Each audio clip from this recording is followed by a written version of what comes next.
And welcome. Our top story at this hour. Pakistan is hosting the Troika Plus talks on Afghanistan situation in Islamabad today.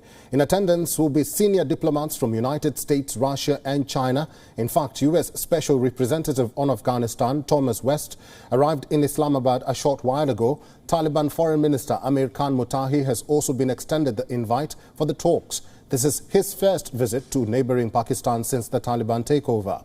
The Russian Special Envoy on Afghanistan, Zamir Kabulov, and Chinese Special Representative are also in Islamabad. In a statement, the Taliban government says that the meeting will focus on political, humanitarian and economic issues. The issue of Pakistan visas for Afghan nationals is also likely to come up.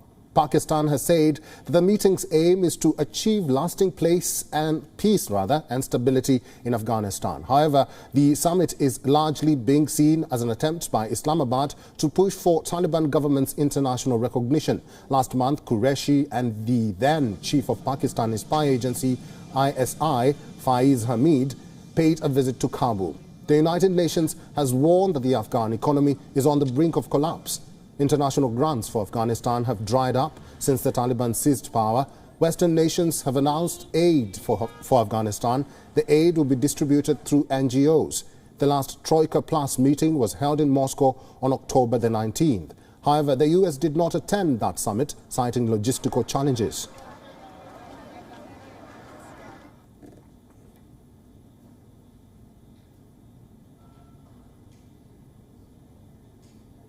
Well, for more on this, our correspondent Anas Malik joins us live from Kabul, Afghanistan. Good to see you, Anas Malik. The Taliban says the meeting will focus mainly on humanitarian, economic and political issues. Talking about the latter, will this not be a favorable opportunity for the Taliban to push for their recognition, especially now that Pakistan considered itself a friend to the Taliban? Well, absolutely, Eric, you rightly mentioned.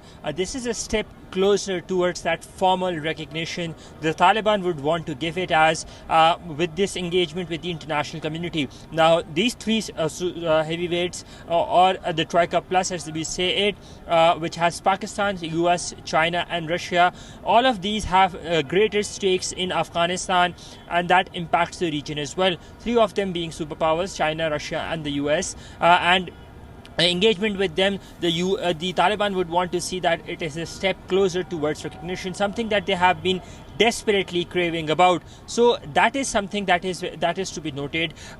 In a very short while from now, in fact in some minutes from now, the Troika meet is to begin formally. The Pakistani Foreign Minister Shah Mahmood Qureshi is to address the opening session.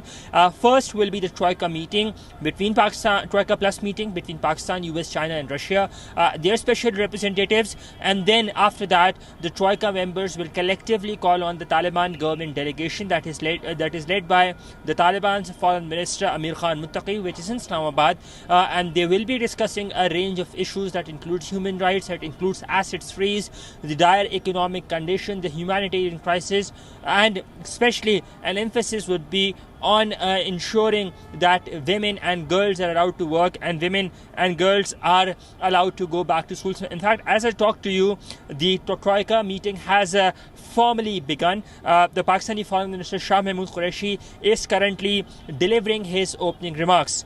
Eric? Well, Malik, the issue of Pakistani visas for Afghan nationals is also likely to come up. Do we have any further information about that?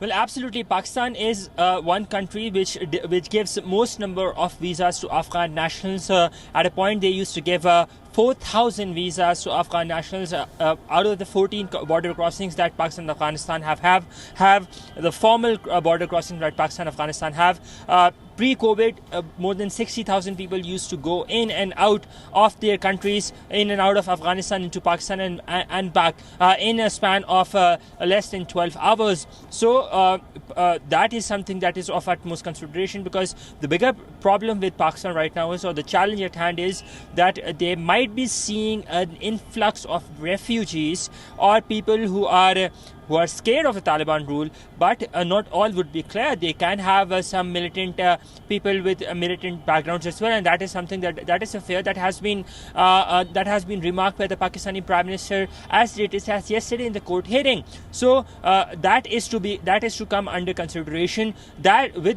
Also the issue of border crossings, the opening of Torkham Gate, the opening of the Babe Dosti Chaman Gate, Kharlachi crossing, and other border crossings, that would also be seriously discussed, because the Afghan side wants Pakistani side to issue or to allow entry to those sick patients, critically sick patients, even if they do not have a visa. That is a sticking point, and that is something that the Afghan side would be taking up and discussing with their Pakistani counterparts as and when they meet. Eric? Finally, Malik, there have been various such meetings on Afghanistan. Are there any visible impacts after the meetings are held? And now that the US will be present in the forum, how significant will it be for the Taliban government in terms of aid for Afghanistan going forward? Well, it will be very significant because one thing that we have to keep in note that this is the second formal interaction of Thomas West with the Taliban, and Thomas West is the new US Special Representative. He's a very fluent Pashto speaker, and he understands the language very well. So there would be no communication gap per se. The advantage that Zalmay Khalilzad had of being a Kandahari as well, that was an advantage, but given that there would be no language barriers, so that would ease out ways to communicate, number one. Number two, the Taliban would want the US to come back and open their embassy at the earliest. The US would of course not want that. The US wants some guarantees, some assurances, even for the process of the SIVs or special immigration visas. The US does not want to come back, and they would want a third country or any other embassy to handle operations on their behalf. So that would be a sticking point. The US has clearly laid out that for now, in its plans, they're not seriously considering of reopening the embassy here in Kabul. That will be some sort of convincing bit on the part of the Taliban. Whether or not they'll be able to convince, whether or not they'll be able to get that those assets unfrozen, that remains to be seen. Eric? Live from Kabul, Afghanistan, thank you very much, Anas Malik.